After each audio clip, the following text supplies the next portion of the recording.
Oi, venham comigo, vocês vão conhecer um parque maravilhoso e os animaizinhos cheios de personalidade. Para quem não me conhece, eu sou Jo Bergamaschi e nesse canal nós incentivamos as pessoas com deficiência a ocupar espaço no mundo. Já que é para ocupar espaço, eu já vou ocupar o meu espaço no trenzinho, que será a nossa primeira atividade no parque. Esse trenzinho vai percorrer uma trilha de 4 km, um passeio incrível em meio à natureza. Ocupar espaço não é nada fácil para nós.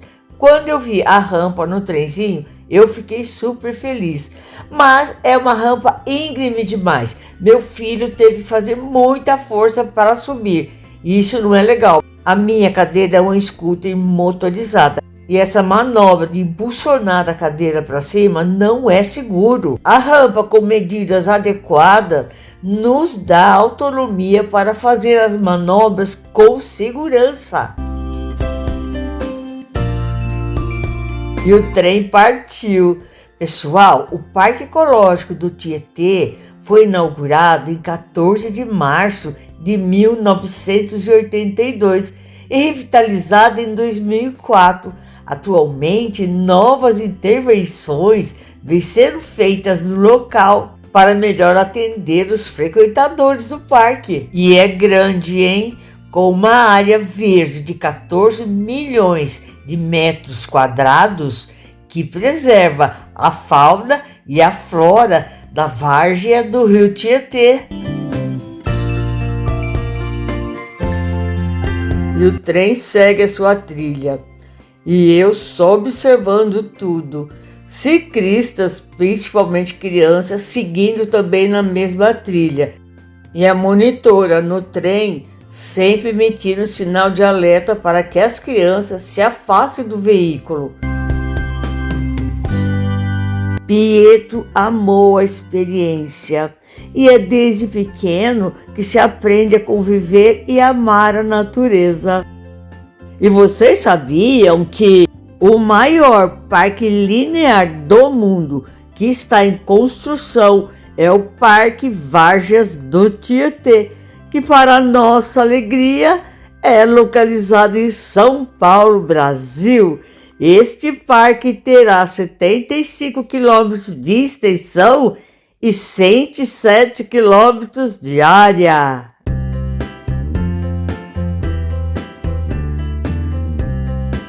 Uma parada na Ilha dos Macacos, que é um espaço dedicado à reabilitação e recuperação de animais silvestres, incluindo os macacos. Eles recebem tratamento especializado. Os animais que vivem no Parque Ecológico do Tietê são protegidos e recebem tratamento no Centro de Recuperação de Animais Silvestres, que é o CRAS do parque. O CRAS é um local onde são acolhidos animais silvestres resgatados do tráfico ilegal, recebendo tratamento e reabilitação antes de serem devolvidos à natureza. Olha, pessoal, eu não desci na ilha porque foi um estresse tão grande para subir no trem que eu resolvi não fazer isso de novo. O Elson desceu com o Piero, Sabrinas, viram lá, gravaram e tudo bem. Para mim está de bom tamanho. Tripulação de volta para o trem e vamos seguir o tour. Bem, pessoal, por onde eu rodo, procuro ver não só a beleza das coisas, mas também a problemática. O Rio Tietê é história, fez e faz história para contar. Sim, estão acontecendo várias intervenções para proteger sua várzea, mas uma coisa é preciso: precisa fortalecer a fiscalização e o monitoramento ambiental para garantir o cumprimento das leis e normas ambientais. E por falar em normas, não é permitido levar animais de estimação no Parque Tietê. É para proteger a fauna silvestre que habita o local. Os animais domésticos podem transmitir doenças para os animais selvagens e, além disso, podem entrar em conflito com eles, especialmente os coatis, que circulam livremente pelo parque. Continue aí que vocês vão ver os coatis. Esses ciclistas fizeram a lição de casa. Quando o trem passar, por favor, parar.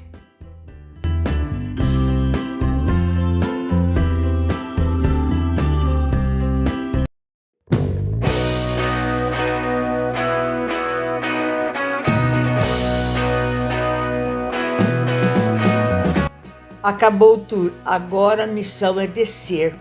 A rampa, além de íngreme, estava molhada e não é emborrachada. E eu sentia a scooter derrapar a todo momento. E ela é pesada, assim como cadeiras convencionais motorizadas. Essas situações precisam ser pensadas. Não dá para tratar como casos isolados.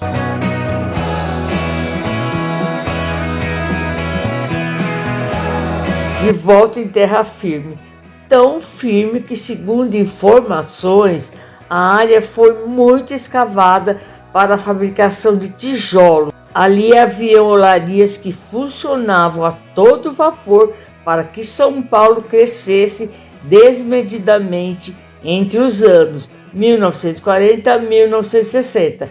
Já na década seguinte, o local serviu de lixão. Tudo isso às margens de um dos rios mais importantes do país. Se alguém discorda dessa informação, por favor, deixem aí nos comentários. E nós seguimos o nosso tour.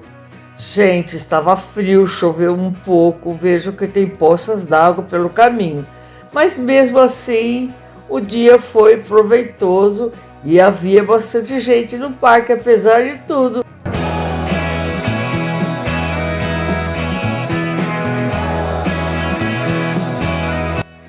E vamos conhecer o Museu do Tietê.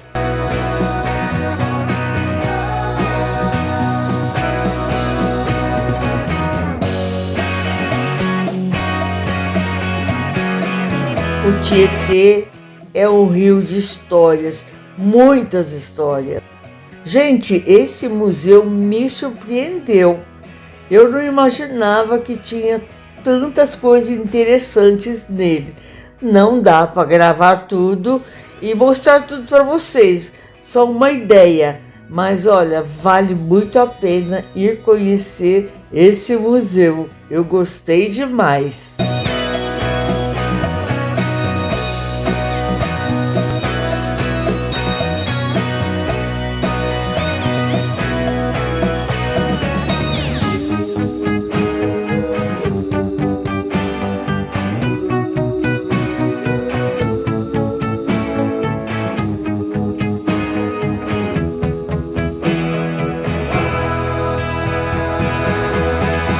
Rica a exposição de artefatos e objetos confeccionados pelos nativos e também obras de artes lindíssimas e muito original.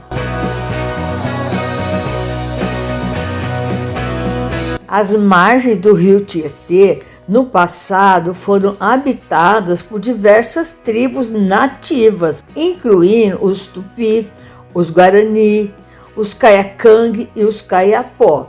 A região também abrigou tribos como os Opaiê, Chavantes, Otixavante, Goianas e Guaianazes. Com o avanço da colonização, o rio Tietê passou a ser uma rota importante para os bandeirantes, que se utilizavam do rio para desbravar o interior paulista. A ocupação europeia teve um grande impacto nas populações nativas, que foram deslocadas e tiveram suas terras e culturas alteradas. Complicada a história do nosso país, né, pessoal?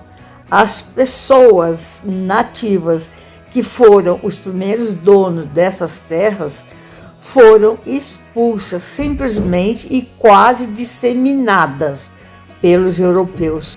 E cerca de 3,5 milhões de nativos habitavam o Brasil na época do descobrimento. O rio Tietê não deságua no mar, mas sim no rio Paraná. Ele é um dos poucos rios do Brasil que segue o percurso para o interior do país em vez de desaguar no oceano. Foto da pequena nascente em Salesópolis.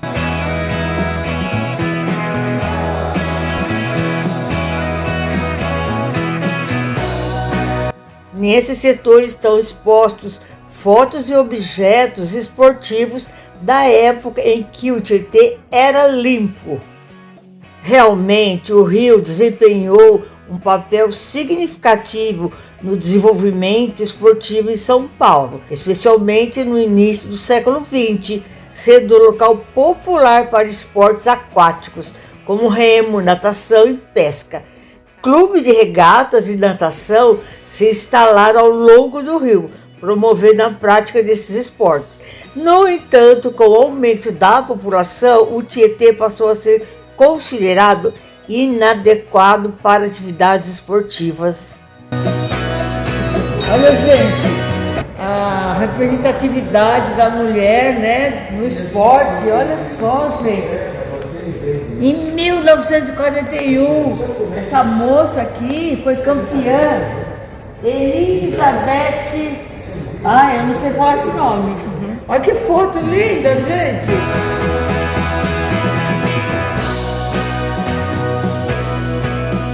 E nas proximidades da Ponte Grande, região da Ponte das Bandeiras, muitos clubes se instalaram, inclusive o Corinthians, que se desfaltava no remo e no nado.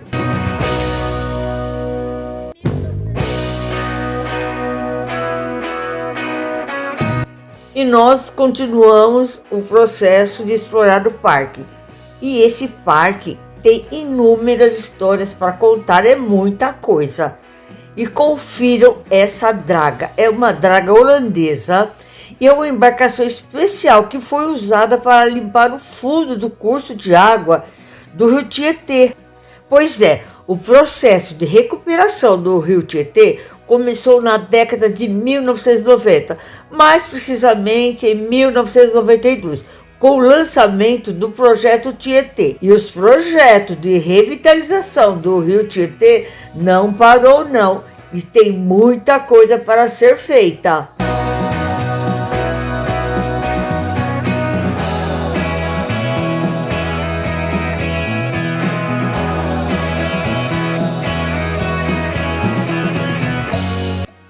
E fomos conhecer o setor de educação ambiental. Durante o trajeto, observamos um grupo de jovens plantando uma árvore. Parecia uma cerimônia, estavam bem solenes.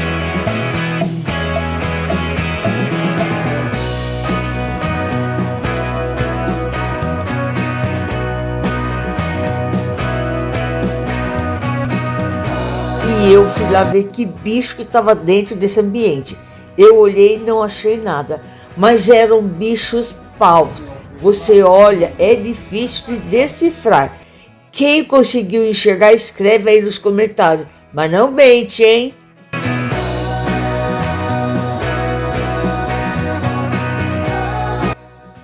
E eu lá com cara de pastel sem ver bicho nenhum.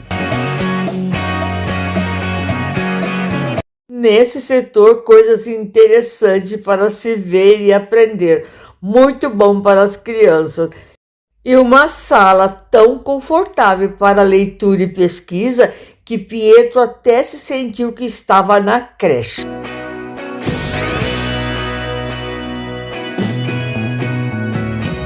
E vamos lá, mais lugares para se explorar. E damos sequência ao tour. Avistamos um lugar tão isolado, nós fomos lá ver. Tinha um portão entreaberto e nós fomos entrando.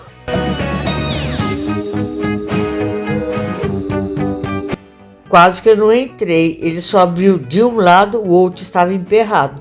Mas vamos lá explorar a área.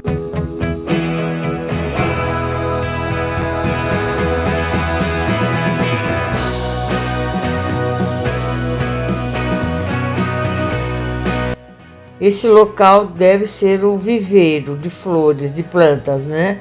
muitas bromélias, orquídeas. Ai, mas eu achei o lugar tão desolado, gente, não tinha ninguém além de nós ali. Achei muito estranho.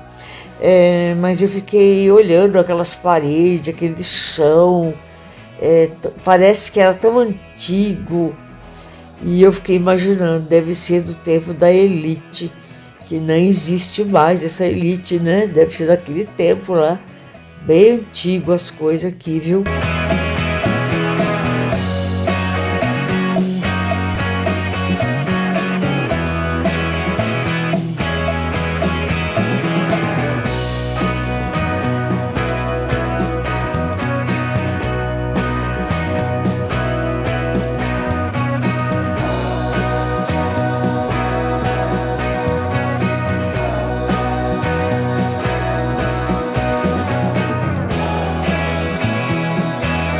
O que vocês acham desse lugar? Comenta aí, vai! O Parque Ecológico do Tietê é administrado pelo Estado. Sim, estão correndo intervenções, né, em toda a várzea do Tietê. Eu espero de todo o coração que se consiga revitalizar toda essa várzea para que flora e fauna voltem a viver bem no seu habitat natural.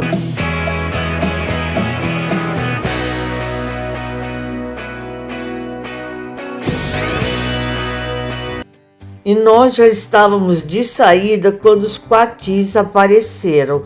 E apesar de eu ser contra alimentar animais selvagens, acabamos dando bolachinha para eles. Pessoal, esses animais são atrevidos e é perigoso, viu? Apesar de divertido, especialistas afirmam que alimentar os quatis pode ser arriscado. A contaminação por raiva é avaliado constantemente nos animais, mas não é possível garantir que um quati não tenha pegado a doença recentemente, diz Eliane Milanello, que coordena o Centro de Recuperação de Animais Silvestres do parque. Segundo ela, os quatis se acostumam ao homem, mas não são dóceis e podem morder sim. E na verdade eu notei em vários locais pratinhos com comida para os animais. E também não notei nenhum fiscal coordenador alertando por que não se deve alimentar os animais selvagens. Alimentos fora do habitat natural podem causar problemas de saúde, como obesidade, deficiências nutricionais e outras doenças. E eles ainda podem se tornar dependentes dos humanos e perder o medo, o que pode aumentar o risco de acidentes. E eles não têm nenhum medo, circulam entre os carros, as pessoas e fica pulando nas pessoas pedindo comida. Esse quati já está bem obeso e ele, pessoal, ficava desesperado pedindo por alimentos. Olha, eu confesso que eu fiquei com dó desses bichinhos que estão tão dependentes dos humanos. E eles também aprenderam a roubar alimentos. Se perceber que tem um alimento por perto, se distrair, eles vão lá e roubam. E se você gostou desse conteúdo, por favor, se inscreva, deixe o seu like, um comentário, aí você ajuda o canal a crescer. E eu vou embora com a certeza de que o respeito pela natureza é fundamental para a saúde do planeta e a sobrevivência de todas as formas de vida, incluindo a humana.